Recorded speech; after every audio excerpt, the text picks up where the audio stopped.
Ba't ka daw nainggit sa kapatid mong dalawa? Anong dahilan? Kasi wala po akong gamit. Wow, naman. Walang gamit na bago. May notebook ka na ba? Wala pa po. Grabe. May bag kang bago. At dito nga sa mga pagkakataon na ito ay halos tumulo na rin ang aking luha dahil sa awa ko sa kapatid nila Cyril. Bibilang kita ha? Ha? Huwag ka na mainggit sa kapatid mo na iyak si ate mo. Ngayon lang sa buhay namin dumating na ganito na nagkahiwa-hiwalay kami kung kailan baga pumapasokan na.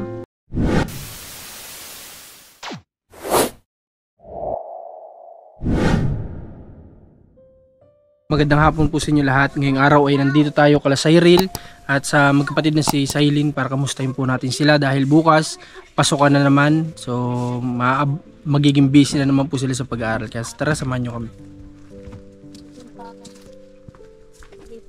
Ay, dito pala si nanay oh. Nagbabasir ako, inaayos ko yung damit ng bunso kong anak ko. Dito pala sila nanay. Kala ko nandun sa lola nila. Ano po sir dito at nag-aayos ako ng shorts nung anak kong lalaki. Bakit po? Wala sir pang pambili, hindi ko natatapos yung pagkukupra namin. Dahil ko re-repairing ko muna yung sabit ng short. At dito nga ay nadatnan ko ang nanay nila Cyril na tinatahi ang mga lumang short ng kanyang bunsong anak. Saan po kayo natutulog na eh? Ay, doon po sa bundok sir, nababa pala ako kanina. Ay, doon kayo natulog? Paano po sila Cyril? Saan? Ay, sabi ko dito muna sa tiyahin niya, tapos yung tatlo ko naman doon kay nanay. Si Cyril lang ang nandito. Dito muna siya sa tiyahin, habang hindi pa kami tapos sir magkupra doon. Dito ay parang nakakalungkot lamang isipin na sila ay dating sama-sama at masaya sa kanilang tahanan na ngayon ay magkakahiwalay na. Nagkukupra pala kayo. Si Mister mo po, nasan ngayon? Nandun nga po, tao po doon at naggagatong po kami.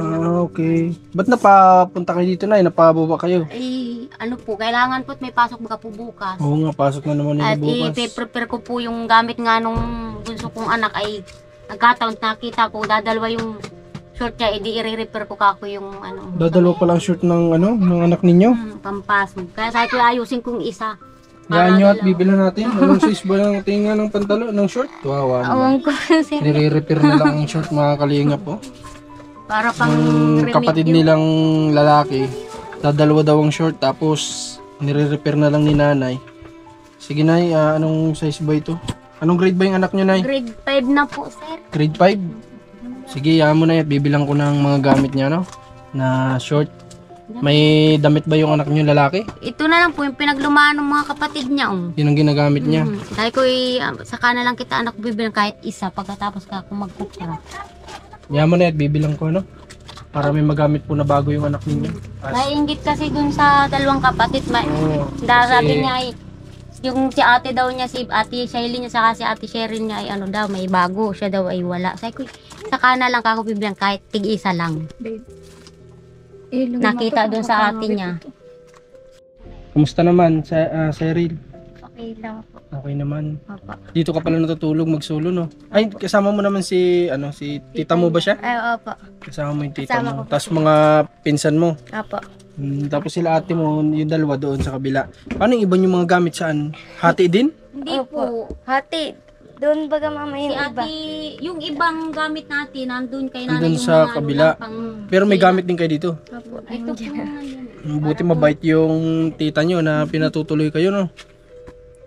Siyempre hindi naman ibang tao, pero hindi naman pare-parehas. Meron ding minsan kapag makikituloy ka, sabihin puno na sila, di ba? May mga ganyan, hindi naman pare-parehas. Pero ito si tita mo, pinatuloy pa rin kayo. Si Cylene ba nandun sa kabila? Opo. Tingnan natin. Punta muna kami dito. Opo, sige po. Kamustahin din si Cylene. At dito nga ay mas minabuti ko na puntahan din si Cylene upang kamustahin din ito. Kanina po yung nagsasako eh. Nagsasako? Nagsasako. Sasa? Kala ko sako. Nagsasa pala sila. Sinong kasama mo? Ako lang po. Tapos nagpawid. Nagpawid ka pa? Grabe yung sipag naman ni Cyril. At dito ako mas lalong pinapahanga ni Cyril sa kanyang tunay na kasipagan. Nakailang pawid ka naman? 4 po pang ano lang po, pang uyan ng... 4. Para sa pang ano yun? Pang uyan po. Ano yun? Pang uyan? Doon po sa kunwari sa hiniram, tapos ibabalik. Papalitan? Opo. Okay. Sailin, nasaan? Baka tulog. Nandito Baka maabala. Ay, Sailin, magandang gabi. Kamusta ka dito, Sailin? Kaninong bike ito? sa akin. Tapos yung pula doon, kay Sailin. Opo. Okay. At nakakatuwa ding isipin na yung mga munting bigay natin sa kanila ay talaga naman pinapahalagahan nito nila. Naiinggit daw mga kalingap kasi yung dalawa niyang kapatid na babae, lahat ng gamit bago. So, bilang din natin walang short. Yung short niya, nadatnan pa natin na nire-repair lang nung mama niya. Tapos yung mga damit, pinaglumaan pa nitong dalawang magkapatid. Kumusta naman kahit magkahiwalay kayo ng tinitirhan? Ha? Okay lang po kami. Madalas naman nagkakasama ng mga nyata kayo dito. Pag nanonood po siya. Pag nanonood lang, tsaka lang kayo nagkakasama. Hindi nyo naman namimiss ang isa't isa. Hindi po, malapit lang. Akala ko namimiss nyo yung isa't isa. Okay, bukas pasukan nyo na anong schedule ng pasok nyo. Di ko pa nga po alam. Di pa namin po alam. Paras kayo, hindi nyo pa alam kung anong schedule. Hindi pa naibibigay. May mababago ba si schedule nyo nung pagpasok nyo dati o wala naman? Kung ano yung oras ng pagpasok, ganun pa din? Meron yata po kasi whole day na yata po lahat eh. Whole day na? Okay, paano yun? Malaking adjustment yun. Dati, nakakatulong kayo sa paggagawa ng pawid, sa gawaing bahay, nung half day lang, di ba? Dati half day lang. Lunchtime, nandito na kayo. Paano kung mag-whole day na? Kaya hindi na po makakatulong. Grabe.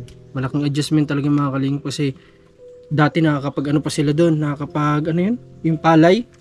Di ba? Pagtatalok, nakakapagtalok pa kayo kapag dumating sila ng tanghali ng lunchtime. Kakain lang sila, diretso na sila doon. Kung minsan naman nangunguha sila ng sasa, tapos yun naman yung gagawin nilang pawid. Noon yun, noong half day pa lang, pero ngayon whole day na daw. Hindi ko alam kung anong adjustment yung gagawin nila. Paano yun? Every Saturday, Sunday na lang siguro. No? Yung papa niyo ba umuwi na dito nung huling pagbisita ko dito? Hindi pa po. Hindi pa? Opo. Bakit? Nagkukupra po eh. Kahapon nga po nag-ahon po kami. Nagbabaak. Baak nang Nyog po. nagtulong kay pagbibiyak ng nyog. Opo. Grabe yung sisipag ng mga batang ito. Parang marami akong kilalang mga kabataan na lalaki talo pa nitong dalawa na to yung ginagawa ng mga kalalakihan. Na sila na yung mismong pumunta dun sa papa nila para magbiyak ng nyog. Saka marami naman kayo nabiyak ng nyog. Marami natapos po kahapon. Anong gagawin ba dun? Kukuprahin po. Ano po, gagatungan. Sinong magkukupra nun? Si Papa po. Tapos ano pa yung ibang ginagawa ng papa niya dun bukod dun? Maglulog ka po. Matulog ka, magtatatad po, magsasako. Tapos naghila po ng nyog, ganun. Solo ng papa niya yun? Tinutulungan lang ni mama mo? Opo, katulong. Tapos yun, kaya kayo, sino yun, pinapunta kayo doon o kayo lang nakaisip pumunta doon? Napunta Sino po. nagpapunta? Si Mama po. Mama, Minsan po napunta po kami dun, kahit wala pong pasabi. para makatulong. Opo. Grabe. Sana marami, gayahin kayo ng ibang kabataan na nalululong sa mobile, sa puro laro sa cellphone. Tinan niyo po itong mga to. Tatanungin natin sila. Ikaw ba, Cyril, may cellphone ka? Wala po. Ikaw ba, Silene, may cellphone ka? Wala po. O, tinan niyo mga kalingap. Wala silang, halika kayo dito tayo. Wala silang ginagamit na cellphone mga kalingap. Puro lang yung gusto nilang gawin, yung makatulong sa magulang, sa gawain. Pero kayo ba, ginusto nyo rin na magkaroon ng cellphone o ano? Opo. Bakit? Para saan? Para po Tinatanungin sa ko kayo. Aaral po, pag po may mga research. Research po. Paano, ito na lang, tatanungin ko kayong dalawa. Paano nung mga time na wala kayong cellphone, paano kayo nagre-research ng mga assignment? Ano po, nangihiram po kami kay Papa. Okay. Sa inyo ba lahat? Si papa mo lang yung may cellphone? Opo. Ay, grabe.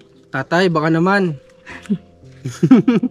Bakit si papa mo yung may cellphone tas kayo yung wala? Kinuha lang po yun, hulugan. Okay. Para po Siguro may- libangan ng papa niya doon sa bundok, no? Para Oo. po yung magulang po ni Papa ay makontak. Oo, tsaka syempre ang hirap din kasi ng minsan magsolo siya doon, nagtatrabaho. Kailangan din niya minsan may libangan kahit pa paano. Oo nga naman. So wala palang cellphone na ginagamit yung dalawa, nanghihiram lang sa papa nila. E paano kung nandun yung papa niyo tapos may assignment kayo? Wala pong magagamit ng cellphone. May dumadating ba yung time sa Eileen na halimbawa may assignment kayo tapos di ba may GC yung ganyan, yung sa school? Opo, meron. O paano yun? Paano nyo nalalaman kung may sinesend sa GC o ano? Minsan po nakika-online na lang po para po makita yung kung may assignment. Grabe. May dumadating ba yung time na sa Eileen na alam nyo yun, yung nagugulat na lang kayo, meron palang gano'n na sinend sa GC? Opo. Pag napunta na po sa school. Tapos wala kang assignment. Hirap. Grabe. Sana maprovidean itong dalawa na ito ng cellphone nila. Para nang sa ganun hindi po sila nalilate. Kasi ngayon, sabi ko nga iba na yung pag-aaral ngayon kumpara sa atin commander hindi masyadong importante ang cellphone. Sa totoo lang din napapansin nung mga panahon na nag-aaral kami. Kasi lahat naman yan talaga walang GC sa school pa lang sinasabi na yan. Pero ngayon nga ganito na yung flow ng pag-aaral ngayon. Talagang kailangan na ng cellphone. So sana ma-provide na natin tong dalawa. Ano ba sa inyo ba okay lang kahit may isa kayong ginagamit? Opo. Ha? Kahit po, okay na po yun. Hiraman na lang po kami. Okay. So sige. Yung wish ninyo mali mo pagbalik namin dito matupad No? Opo. Pero ready na kayo sa pag-school. Opo. Excited na ba kayo? Excited o ano? Kawan ko po. Siyempre panibagong naman di nyo alam kung yung mga classmate nyo dati, classmate nyo pa rin ngayon, di ba? Sige po, Panibagong hindi na nga po eh. hindi na? Opo. Okay, panibagong pakikisama na naman Opo. Okay. Pwede ko bang makausap yung mama nyo mamaya kung tungkol dun sa sa sinasabing lupa dun sa na in-offer sa inyo? Kasi parang ako yung nahihirapan sa inyo na magkakahiwalay kayo yung dalawang babae nandito. Tatlo po kami dito. Tatlo sino? Yung batang lalaki. Opo. Okay. Tawagin mo nga si kapatid mo lalaki. Halika. Ano pangalan niya? Giser po. Ha? Giser. Si Giser? Halika Giser. Grabe gwapong bata ito Giser, ba't ka nainggit daw? Ha? Ba't ka daw nainggit sa kapatid mong dalawa? Ha? Wala lang. Ha? Wala lang po. Bakit nga? Ba't ka sabihin mo? Dali. Bakit? Anong dahilan? Kasi wala po akong gamit. Wawa naman. Walang gamit na bago. May notebook ka na ba? Wala pa po. Grabe. May bag kang bago. Bibilang kita ha? Ha? Huwag ka na mainggit sa kapatid mo na iyak si ate mo. Grabe. Kayo naluluha. Hirap ng nila mga kalingap. Sitwasyon. Mabait ka na naman. Naiyak yung dalawang kapatid niya Ba't si Commander naiyak din? Ha? Ba't naiyak ka din? Hindi. Ha? Hindi, wala. Nakita ko lang sila. Hindi nakakawa si kapatid nila. Wala pang man lang daw notebook. Wala pang bag. Tapos yung short niya kita nyo naman kanina tinatahi ng mama niya. Kahit naman siguro sino makakaramdam ng ganito. Kung mag-alala. Bibilang kita ha. Okay. Kami si ate mo umiyak Sinawas siguro sa iyo Biya mo at kailan ba yung pasok mo bukas na rin? Opo. Sige, papasok ka muna bukas ng kung ano yung meron ka at asahan mo bukas ng hapon nandito si Kuya Marcos Opo. para ibigay ko yung gamit mo ha. Okay. Basta pagbuti mo yung pag-aaral mo sige. Kawawa naman si bunso nila. Wala man lang palang notebook pa. Bakit wala pa siyang notebook na Wala pa pong pera ay hindi pa po namin.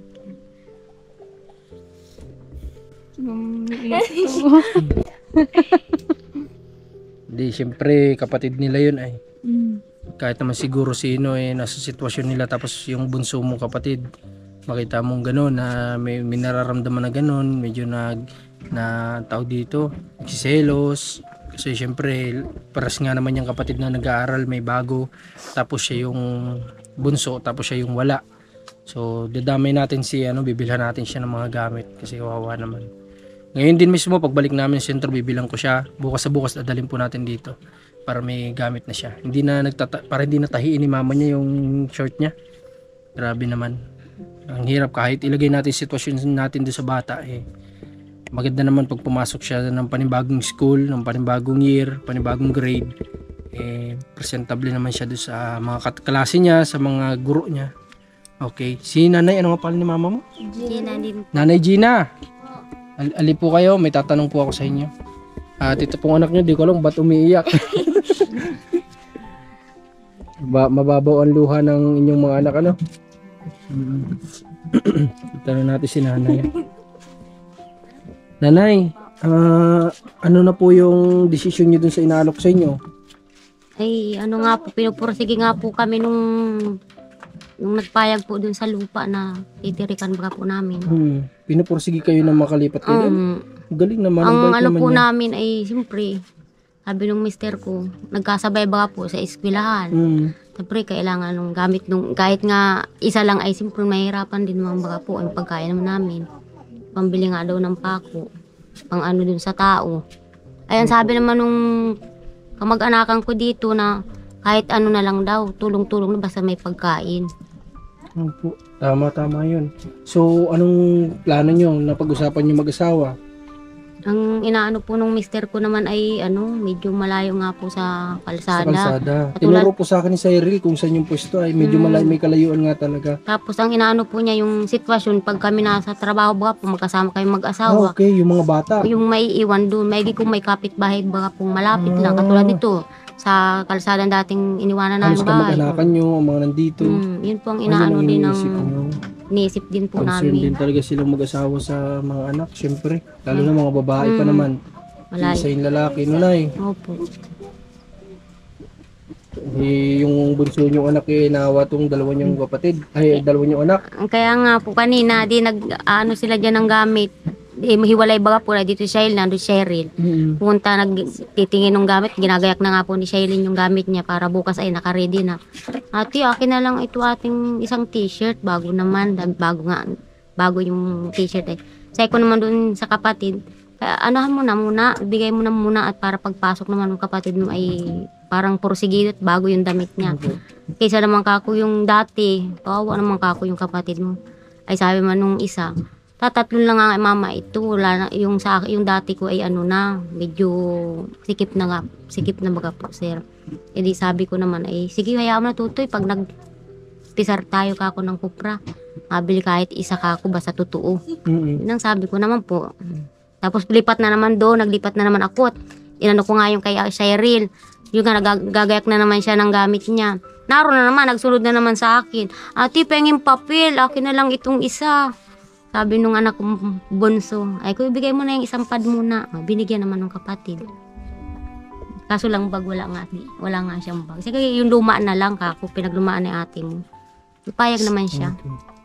Yan yun ay, at bukas dadaling ko dito yung gamit niya, no? Ako na pong bahala sa gamit ni bunso mo, no? Para hindi na kayo nagtatahi ng ganun. Kawawa naman po kayo ay pagdating ko datahi kayo ng short niya kasi wala palang magagamit na bago man lang yung anak niyong bunso. Wala nga po sir, kung nagkataon nga na ganyan nga, napapaalis na kami sa lupa, ay sa tinitira namin. Parang kung saan baga po sir, ay doble yung naisip ko na yung sa pag-aaral, yung paggawa uli ng panibagong bahay.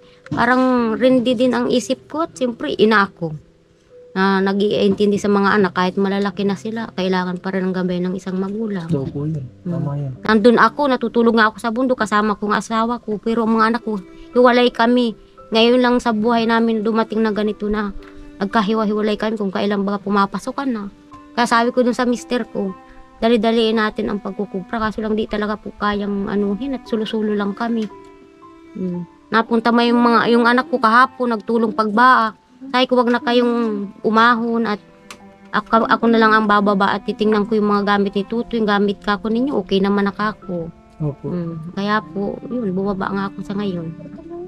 Kaya sabi ko, may partial man kakong kahit 500, bibilang ko sana ng ano yung anak ko, kahit 3 piraso man lang.